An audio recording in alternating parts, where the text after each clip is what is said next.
यसुम मसीह के अजीम जलाली नाम में आप सबको सलाम कबूल हो। मेरा नाम पास्टर परवेज़ रहमत मसीह है और खुदावंद मुझे द लास्ट एज मिनिस्ट्रीज़ के हवाले से अपनी खिदमत के लिए इस्तेमाल कर रहा है। मैं JMC टेलीविज़न का ख़ास तौर पर शुक्रगुज़ार हूँ जिन्होंने ये मौका बख्शा है कि मैं एक मुख्तसर पैगाम के साथ आपके सामने हाज़िर हो सकूँ। और जो आज का उन्वान है, जो आज का टॉपिक है, वो है यसुम मसीह की आजमाइश और उसका हवाला मत्ती रसूल की मार्फत लिखी गई इंजील उसका 4 बाब और 1 से 11 आयत है। मेरे अजीज़ों, जब हम इस हवाले को पढ़ते हैं और मेरे लिए क्योंकि वक़्त कम है, ये मुमकिन नहीं है कि मैं पूरा हवाला आपके सामने पढ़ूं, लेकिन जब मेरी ये दरख्वास्त है कि आप इस पैगाम को सुने तो ज़रूर अपनी बाइबल खोलें और इसको पढ़ें, देखें और बरकत हासिल करें। और हम देखते हैं कि शायद हमें ये बात बड़ी अजीब मालूम होती है कि रूह जो है यसू को जंगल में ले गया है ताकि इब्लीस से आजमाया जाए। क्या वजह है कि रूह कुद्दस को जो है ऐसे करना पड़ा है? इसका पस मंज़र यकीनन ये है कि जब हम पहले आदम को जो बाग़ अदन में है उसको देखते हैं कि किस तौर से जब उसका मुकाबला इब्लीस से होता है तो वो उसके झांसे में आ जाता है और इस तरह उससे जो है गुनाह सरजद हो जाता है। और खुदा ने जो इख्तियार और हुक्मरानी उसे बख्शी वो उस गुनाह की वजह से छिन जाती है। और अब यसुम मसीह जो दूसरा आदम है ना सिर्फ इब्लीस से टक्कर लेता है बल्कि फ़तहमंदी भी हासिल कर सकता है। शायद हम ये सोचें कि यसुम मसीह की आजमाइश क्यों ज़रूरी है, क्योंकि ना तो वो गुनाह कर सकता है ना वो आजमाइश में गिर सकता है, तो फिर ये आजमाइश क्यों जो है वो ज़रूरी थी। और मैं समझता हूँ कि इसका सबसे बेहतरीन जवाब ये है कि ये साबित किया जाए कि यसुम मसीह इखलाकी तौर से इस काबिल है कि वो जो मिशन लेकर आया है, जो निजात का काम बाप ने उसे सौंपा है, वो उसे करने का अहल है कि वो इब्लीस का मुकाबला भी कर सकता है और उस पर गालिब भी जो है वो आ सकता है। और यसुम मसीह की ये आजमाइशें यकीनन हमारे लिए एक नमूना है, एक सबक है, क्योंकि इंसान होते हुए हम में से कोई भी ऐसा नहीं है जो ये कहे कि मैं कभी किसी आजमाइश में से नहीं गुज़रा। हर रोज़ हर लम्हे किसी न किसी तौर से हम किसी न किसी आजमाइश से गुज़रे होते हैं।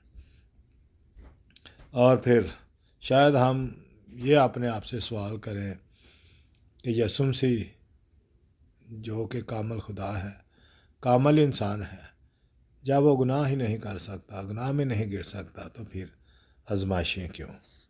और हम अक्सर देखते हैं, मिसाल के तौर पर बहुत सारे बाइबल के मुसन्निफ़ीन हैं जिन्होंने यसुम मसीह की इस बेगुनाही को पेश किया है।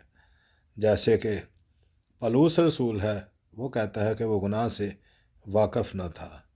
पतरस कहता है कि उसने कोई गुनाह नहीं किया। यूहन्ना भी उसकी ज़ात में ये लिखता है कि उसकी ज़ात में कोई गुनाह नहीं। मेरे अजीज़ों, आजमाइश जो है वो हमारे लिए ज़रूरी होती है ताकि हम ये साबित कर सकें कि वाकई ही हम इस काम को करने का अहल हैं। और जब हम यसुम मसीह की आजमाइश के हवाले से देखते हैं तो ये हम सीखते हैं कि इसका आजमाइश का मकसद सिर्फ़ ये देखना नहीं है कि वो गुनाह कर सकता है या नहीं, बल्कि ये साबित करना है कि जैसे भी हालात हों, कितना भी सख्त दबाव हो, वो सिवाय खुदा की कलाम की तामील के और कुछ नहीं कर सकता। और मेरे अजीज़ों, जो पहली आजमाइश है उसको हम देखते हैं कि 40 दिन और 40 रात को फाका करके उसे भूख लगी। और 40 का अदद हम जानते हैं कि बाइबल में आजमाइशों या उस आजमाइशी अरसा को बयान करने के लिए इस्तेमाल होता है। और जब यसू को 40 दिन और 40 रात फाका करके भूख लगी है तो ये उसको एक इंसान के तौर पर भी पेश करता है कि यसुम मसीह इंसान है, जिस्म रखता है اور اسے بھوک بھی لگتی ہے، اسے پیاس بھی لگتی ہے، اور ایسی حالت میں ابلیس اکثر ہمیں آزماتا ہے کہ جب ہم کمزور ہوتے ہیں تو وہ ہمیں ورگ لاتا ہے، ایسے مشورے دیتا ہے کہ ہم آزمائش میں، گناہ میں گرے رہیں۔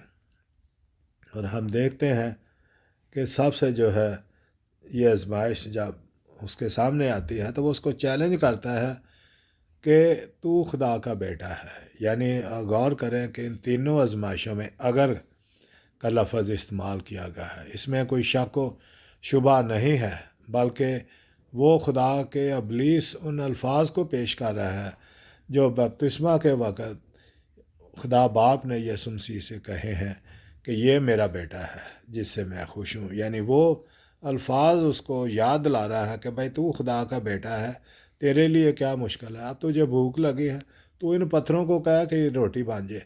یعنی وہ یسوع مسیح کے الہی اختیار کو اپنی ہستی کے لیے، اپنی بھوک مٹانے کے لیے چاہتا ہے کہ وہ استعمال کرے، جبکہ یسوع مسیح جو ہے کوئی ایسا کام نہیں کرنا چاہتے جس کی پرمیشن باپ سے نہ ہو۔ حالانکہ اگر وہ چاہے تو اس کے لیے کچھ بھی نہیں ہے، وہ بولے گا اور وہ پتھر روٹیاں بن جائیں گی، لیکن یہ خدا کے نظام کے جو ہے خلاف ہے۔ جب خداوند نے کا وعدہ ہے کہ وہ ہمیں روز کی روٹی بھی مہیا کرتا ہے تو وہ یسوع مسیح کو بھی مہیا کرے گا، بلکہ چیلنج اس میں یہ ہے، ابلیس کی عیاری اس میں یہ ہے کہ چونکہ تو خدا کا بیٹا ہے، اسے چیلنج کرتا ہے، اسے ابھارتا ہے، جس کو ہم یوحنا جو ہے وہ جسم کی خواہش بھی کہتا ہے، ٹھیک ہے۔ اور یسوع اپنی الہی قدرت اپنی بھوک کو مٹانے کے لیے استعمال نہیں کرنا چاہتا۔ اگر وہ ایسا کرتا ہے تو وہ براہ راست جو ہے وہ خدا کی نافرمانی کرنے کے برابر ہے۔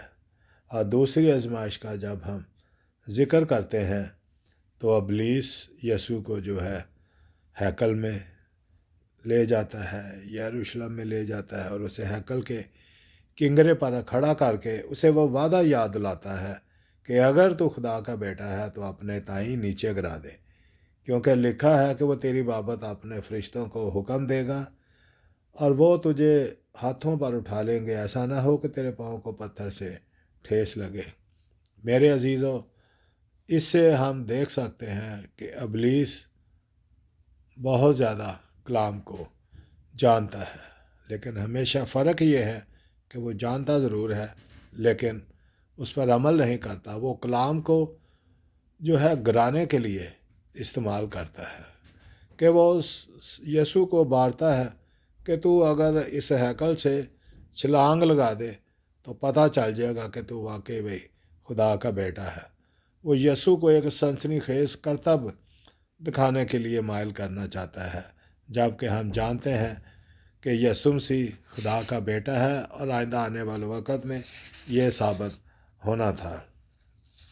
اور اگر وہ شیطان کی اس بات کو مانے تو پھر وہ جو ہے خدا کی نافرمانی کرنے کے برابر ہے۔ اور ہمیشہ یسوع مسیح نے اپنی خدمت میں کہا ہے کہ میں باپ کو جو کرتے دیکھتا ہوں وہی میں کرتا ہوں۔ یعنی یسوع مسیح باپ کو کبھی بھی گناہ کرتے نہیں دیکھا اور نہ کبھی ہم یہ سوچ سکتے ہیں۔ اس لیے جو ہے یسوع مسیح ابلیس کی اس آزمائش کو بھی رد کرتے ہوئے یہ جواب دیتا ہے کہ یہ بھی یسوع نے اس سے کہا، یہ بھی لکھا ہے کہ تو خداوند اپنے خدا کی آزمائش نہ کر۔ میرے عزیزو، بے شک ابلیس بڑا ہوشیار ہے، مکار ہے۔ وہ زبور 91:11-12 آیتوں کا حوالہ دیتا ہے کہ بھائی اس میں باپ نے تیری محافظت کا وعدہ کیا ہے، لیکن اس کی شرط یہ ہے کہ خدا کے کلام کے مطابق زندگی گزاری جائے اور پھر ہم خدا کے وعدوں کا دعوے دار بنیں۔ جب ہم نافرمانی کر کے خدا کے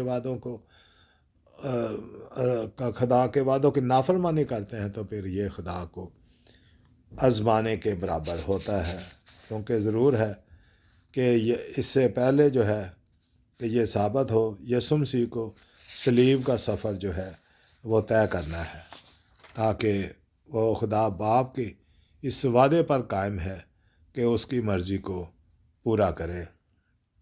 और तीसरी आजमाइश में हम देखते हैं कि इब्लीस उसे एक बहुत ऊंचे पहाड़ पर ले जाता है।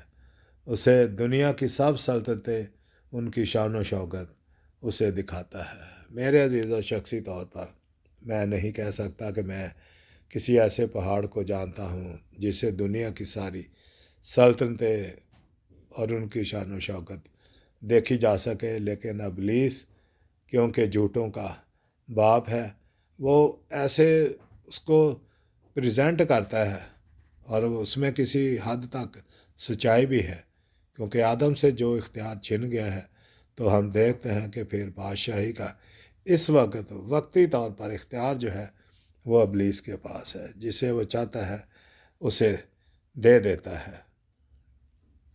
और अगर देखा जाए तो जिस तरह हम देखते हैं कि उसको जहान का खुदा भी कहा गया है, और जैसे यूहन्ना लिखता है कि सारी दुनिया उस शरीर के कब्ज़े में पड़ी हुई है। और हम जानते हैं कि जब यीशु मसीह अपनी दूसरी आमद में बादशाहों के बादशाह के तौर पर आएगा, तो दुनिया की सारी सल्तनतें, सारी बादशाही जो है ऑटोमेटिकली उसकी हो जाएगी। लेकिन ज़रूरी ये है कि वो खुदा के उस निज़ाम का, उस वक़्त का इंतज़ार करे जब बाप खुद उसे ये सारी सल्तनत, सारी बादशाही का सारा इख्तियार जो है वो उसे दे देगा। और जो उससे अगली बात है वो देखे कि कैसी ज़बरदस्त है। और उसकी शर्त क्या है कि ये सारा कुछ दिखाने का मकसद ये है कि अगर तू झुक कर मुझे सजदा करे तो ये सारा कुछ तेरा हो सकता है। तुझे सलीब पर जाने की ज़रूरत नहीं है, तुझे दुख उठाने की ज़रूरत नहीं है, सिर्फ़ एक सजदा ही तो है। मुझे सजदा करो, ये सारा कुछ तुम्हारा हो जाएगा। और हम देखते हैं कि कैसे खूबसूरत तरीके से शैतान जो है यीशु मसीह को चकमा देना चाहता है। और जब यीशु मसीह उसे फिर उसका यीशु मसीह ने उसे क्या जवाब दिया कि आए शैतान दूर हो, क्योंकि लिखा है कि तू खुदावंद अपने खुदा को सजदा कर और सिर्फ़ उसी की इबादत कर। क्योंकि हम जानते हैं कि इससे पहले सिर्फ़ इसी हवाले में ही नहीं, बल्कि इससे पहले कि जब दुनिया भी नहीं बनी, इब्लीस की और खुदा की जंग जो है ये जारी है। और इब्लीस यही चाहता है कि मैं खुदा से भी ऊंचा हूँ, मेरी इबादत, मेरी परस्तश की जाए। लिहाजा वो यीशु मसीह को भी चैलेंज करता है कि तू मुझे सजदा कर। और हम जानते हैं कि सजदा करने का मतलब है कि उसको खुदा मानना, यानी मखलूक को हम खुदा का दर्जा दें, मखलूक को खुदा माने, जबकि सिर्फ़ और सिर्फ एक ही खुदा है जिसकी इबादत और जिसकी परस्तश करनी है। और हम देखते हैं कि जब इब्लीस अब अपनी सारी आजमाइशों में नाकाम हो चुका है, तो हम देखते हैं कि 11वीं आयत, आखिरी आयत जो इसमें पढ़ूँगा, तब इब्लीस उसके पास से चला गया और देखो फरिश्ते आकर उसकी खिदमत करने लगे। मेरे अजीज़ों, आप जान सकते हैं कि जब इब्लीस इन सारी आजमाइशों में नाकाम हो गया तो वो किस तरह दिल बर्दाश्ता हुआ होगा कि मेरी सारी स्कीमें जो है फ़ेल हो गई हैं।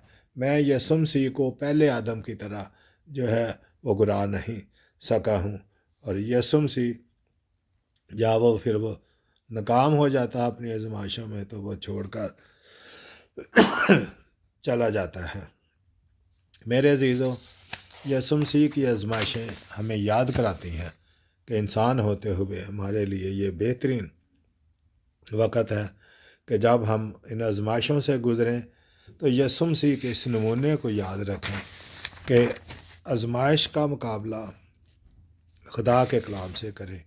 कि जब हम जानते हैं कि जब हम इस दुनिया में हैं तो आजमाइशें रहेंगी, लेकिन जब हम खुदा के कलाम से उसका मुकाबला करेंगे तो हम उस पर गालिब आएंगे। खुदावंद मुझे और आपको ऐसा करने का फजल दे। आमीन।